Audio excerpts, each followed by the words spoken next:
नमस्कार, मैं रचना शर्मा। चढ़ती कला टाइम टीवी देख रहे सभी दर्शकों का स्वागत करती हूं। आप देख रहे हैं हिंदी के समाचार। समाचारों की शुरुआत से पहले एक नजर आज के मुख्य सुर्खियों पर।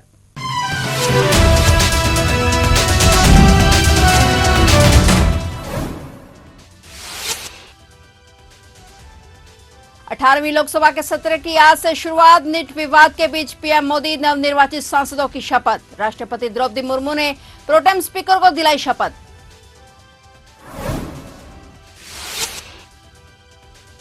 लोकसभा सत्र की शुरुआत से पहले पीएम का संबोधन। कहा, देश चलाने के लिए सहमति की जरूरत। पीएम ने तीसरी बार सरकार बनाने पर जताया आभार।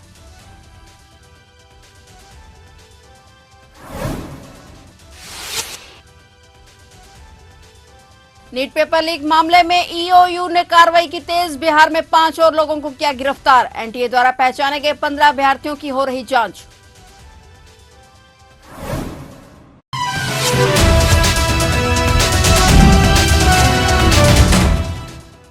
और अब समाचार विस्तार से।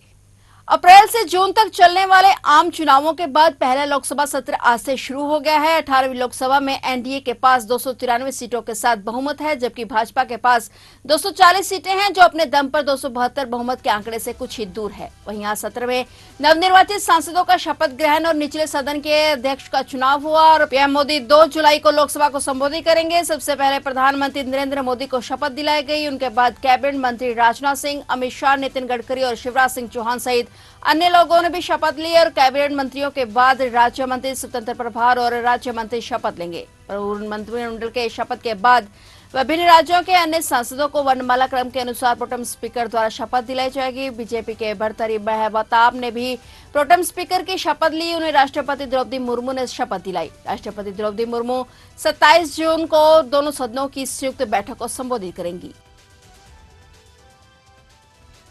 आज प्रधानमंत्री नरेंद्र मोदी ने 18वीं लोकसभा सत्र की शुरुआत से पहले अपने संबोधन में कहा कि आजादी के बाद पहली बार अपनी संसद में ये शपथ समारोह हो रहा है। अब तक ये प्रक्रिया पुराने सत्र में हुआ करती थी। सभी सांसदों का मैं स्वागत करता हूं। पीएम मोदी ने कहा कि संसद में युवा सांसदों की संख्या अच्छी है। सरकार चलाने के लिए बहुमत की जरूरत होती है, जबकि देश चलाने के लिए सहमति की जरूरत होती है। सरकार कोशिश करेगी कि सभी की सहमति से फैसले लिए जाएं और देश के हित में काम हो। संसद का ये गठन भारत के सामान्य मानवीय के संकल्पों की पूर्ति का है। नए उमंग, नए उत्साह के साथ नई गति, नई ऊंचाई प्राप्त करने के लिए ये अत्यंत महत्वपूर्ण अवसर है। श्रेष्ठ भारत निर्माण का, विकसित भारत 2047 तक का लक्ष्य, ये सारे सपने लेकर के, ये सारे संकल्प लेकर के आज 18वीं लोकसभा का प्रारंभ हो रहा है। विश्व का सबसे बड़ा चुनाव बहुत ही शानदार तरीके से, बहुत ही गौरवमय तरीके से संपन्न होना, ये हर भारतीय के लिए गर्व की बात है। गत 10 वर्ष में जिस परंपरा को हमने प्रस्तावित करने का निरंतर प्रयास किया है, क्योंकि हम मानते हैं कि सरकार चलाने के लिए बहुमत होता है, लेकिन देश चलाने के लिए सहमति बहुत जरूरी होती है। और इसलिए हमारा निरंतर प्रयास रहेगा कि हर किसी की सहमति के साथ, हर किसी को साथ लेकर के मां भारती की सेवा करें, 140 करोड़ देशवासियों की आशा आकांक्षाओं को परिपूर्ण करें। हम सबको साथ लेकर के चलना चाहते हैं।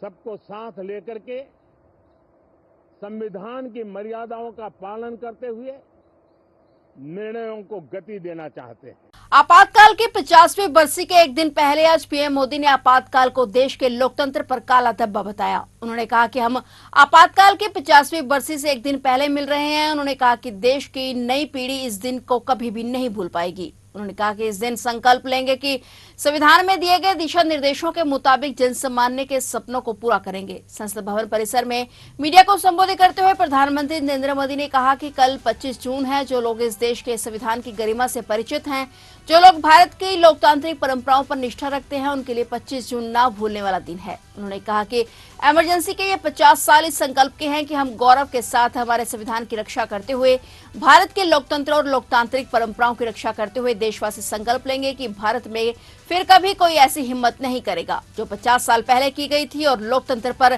काला धब्बा लगा दिया गया था। आज हम 24 जून को मिल रहे हैं। कल 25 जून है। जो लोग इस देश के संविधान की गरिमा से समर्पित हैं, जो लोग भारत की लोकतांत्रिक परंपराओं पे निष्ठा रखते हैं, उनके लिए 25 जून न भूलने वाला दिवस है। कल 25 जून को भारत के लोकतंत्र में जो काला धब्बा लगा था, उसके 50 वर्ष हो रहे हैं। भारत की नई पीढ़ी इस बात को कभी नहीं भूलेगी कि भारत के संविधान को पूरी तरह नकार दिया गया था। संविधान के लीरे लीरा उड़ा दिए गए थे। देश को जेल खाना बना दिया गया था। लोकतंत्र को पूरी तरह दबोच दिया गया था। इमरजेंसी के ये 50 साल इस संकल्प के हैं कि हम गौरव के साथ हमारे संविधान की रक्षा करते हुए भारत के लोकतंत्र लोकतांत्रिक परंपराओं की रक्षा करते हुए देशवासी संकल्प लेंगे कि भारत में फिर कभी कोई ऐसी हिम्मत नहीं करेगा जो 50 साल पहले की गई थी और लोकतंत्र पे काला धब्बा लगा दिया गया था। हम संकल्प करेंगे जीवंत लोकतंत्र का। हम संकल्प करेंगे भारत के संविधान की निर्दिष्ट दिशा के अनुसार जन सामान्य के सपनों को पूरा करना। आज सत्र के पहले ही दिन कांग्रेस ने जमकर प्रदर्शन किया। कांग्रेस समेत सभी विपक्षी दलों ने प्रोटेम स्पीकर का विरोध किया है। विपक्ष का कहना है कि सरकार ने नियमों को दरकिनार कर भर्तृहरि मेहताब को प्रोटेम स्पीकर नियुक्त किया है। वे 7 बार के सांसद हैं, जबकि कांग्रेस के सुरेश 8 बार के सांसद हैं। नियमों के अनुसार कांग्रेस सांसद को प्रोटेम स्पीकर बनाया जाना चाहिए था। उन्होंने कहा कि केंद्र सरकार विपक्ष का एक बार फिर से अपमान कर रही है, इसलिए इंडिया ब्लॉक ने पैनल सदस्यों का बहिष्कार करने का फैसला किया। इंडिया ब्लॉक के सांसदों ने संसद में गांधी प्रतिमा के पास प्रदर्शन किया। सांसद हाथ में संविधान की कॉपी लेकर पहुंचे हुए थे और वे प्रोटेम स्पीकर की नियुक्ति से नाराज हैं। बिहार पुलिस की आर्थिक अपराध इकाई ईओयू ने नीट प्रश्न पत्र लीक की जांच तेज करते हुए 5 और संदिग्धों को गिरफ्तार कर लिया है। इन आरोपियों को एक दिन पहले झारखंड के देवघर से हिरासत में लिया गया था। इसके साथ ही मामले में अब तक 18 लोग गिरफ्तार हो चुके हैं। यह घटनाक्रम ऐसे समय में हुआ जब सीबीआई ने 5 मई को आयोजित मेडिकल प्रवेश परीक्षा नीट यूजी में कथित अनियमितताओं के संबंध में प्राथमिकी दर्ज की है। नीट यूजी का प्रश्न पत्र लीक होने के दावों के साथ छात्रों द्वारा देश भर में विरोध प्रदर्शन किया जा रहा है। बयान के अनुसार लीक हुआ नीट यूजी प्रश्न पत्र मुखिया गिरोह द्वारा झारखंड के हजारीबाग के एक निजी स्कूल से प्राप्त किया गया था। ईओयू ने प्रश्न पत्रों को संभालने की जिम्मेदारी उठाने वाले कई लोगों से पूछताछ की, जिसमें बैंक अधिकारी और एक कुरियर कंपनी के कर्मचारी भी शामिल हैं। बयान में कहा गया कि एनटीए द्वारा पहचाने गए 15 अभ्यर्थियों की जांच की जा रही है, जिनमें 4 से पहले ही पूछताछ हो चुकी है। हजारीबाग के इचाक थाना क्षेत्र के परासी से पिछले दिनों हत्या कर 2 शव जलाए जाने का मामला सामने आया था, जिसकी सूचना ग्रामीणों ने इचाक थाना के पुलिस अधिकारियों को दी थी। पुलिस ने मामले की गहन जांच की, जिसके बाद पूरे मामले का खुलासा हो गया। 2 लोगों की हत्या कर शव को जला देने के मामले में पुलिस ने 6 लोगों को गिरफ्तार कर लिया है, जिसमें मृत राहुल कुमार के परिजन भी शामिल हैं। पुलिस अधिकारियों का कहना है कि राहुल कुमार दिल्ली में रहकर यूपीएससी की तैयारी करता था, जहां उसकी मुलाकात आजमगढ़ की लड़की से हुई। दोनों ने प्रेम प्रसंग के बाद शादी कर ली और इसकी चाक आ गए और यह बात राहुल कुमार के परिजनों को पसंद नहीं आई। उन्होंने बाहरी लोगों के साथ मिलकर दोनों की हत्या कर दोनों के शवों को जला दिया। बता दें कि डॉग स्क्वाड के माध्यम से जांच पड़ताल के दौरान राहुल कुमार के घर से खून के छींटे मिले थे, जो कि डिटॉल से साफ किए हुए थे और वहीं दीवारों पर भी खून के छींटों को खरोंच कर हटाया गया था। पुलिस ने गहनता से जांच करने पर दोषियों को हिरासत में ले लिया और पूछताछ के दौरान हैरानीजनक खुलासे हुए। बिहार में सीवान जिले के भगवानपुर थाना क्षेत्र में शौचालय की टंकी में जहरीली गैस के कारण दम घुटने से 2 मजदूरों की मौत हो गई और एक अन्य बेहोश हो गया। पुलिस सूत्रों ने यह बताया कि नगवा गांव निवासी मुखिया शर्मा के मकान में शौचालय की टंकी में सेटरिंग खोलने उतरे 2 मजदूरों की दम घुटने से मौत हो गई और एक अन्य बेहोश हो गया। दोनों मृतक जिले के बसंतपुर थाना क्षेत्र के निवासी थे। सूत्रों ने बताया कि बेहोश मजदूर को इलाज के लिए सीवान सदर अस्पताल में भर्ती कराया गया है और शवों को पोस्टमार्टम के लिए भेज दिया गया है। उत्तर प्रदेश का प्रशासन लगातार चर्चाओं में है। मामला उत्तर प्रदेश के फिरोजाबाद का है, जहां किसी मामले को लेकर एसडीएम और किसान आमने सामने हो गए। बातचीत के दौरान तहसीलदार तमतमा गए और किसान को मारने के लिए हाथ उठा दिया और इतने में किसान ने तहसीलदार को थप्पड़ जड़ दिया। थप्पड़ पड़ते ही तहसीलदार लड़खड़ा गए और जमीन पर गिर पड़े। इतने में उनके साथ मौजूद सुरक्षाकर्मी सतर्क हो गए और तहसीलदार को संभाला और थप्पड़ मारने वाले किसान को पकड़ लिया गया। थप्पड़ पड़ते ही अफरा तफरी का माहौल बन गया और पुलिस वाले किसान को लेकर वहां से चले गए। बताया जा रहा है कि पूरा मामला जसराना थाना क्षेत्र के नगला तुलसी गांव का है। प्रशासन से जुड़े लोग गांव में जमीन से जुड़े विवाद को सुलझाने पहुंचे थे। तहसीलदार की पिटाई की जानकारी पुलिस को दी गई और फिर पुलिस ने हमला करने के आरोप में 2 लोगों को गिरफ्तार कर लिया है और उन पर शांति भंग करने का आरोप लगाया है।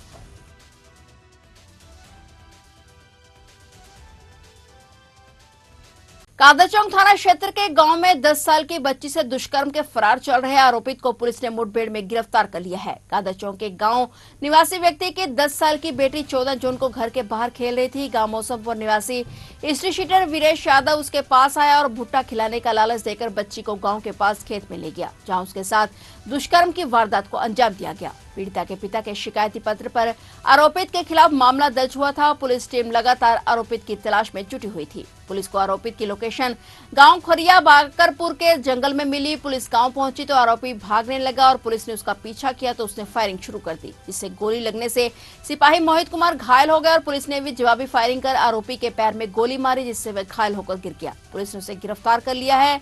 उसके पास से तमंचा और कारतूस बरामद हुए हैं। वह साधु के वेश में गाँव में घूम रहा था। फिलहाल हिंदी के समाचारों में इतना ही और नए समाचारों के साथ फिर से हाजिर होंगे। तब तक के लिए देखते रहिए चढ़ती कला टाइम टीवी और अब मुझे दीजिए इजाजत। धन्यवाद।